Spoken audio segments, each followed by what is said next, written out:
Herkese salam, değerli YouTube izleyicilerimiz. Günlerim Füzuli şəhərindəyik. Günlerim Füzuli şəhərindəyik, baxın.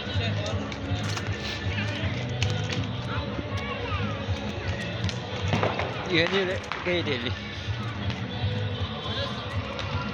Hər kəs bayramı qeyd edir.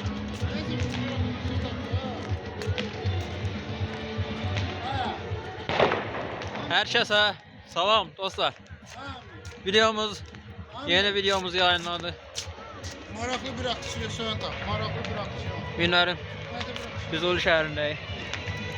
Doğma torbamızda.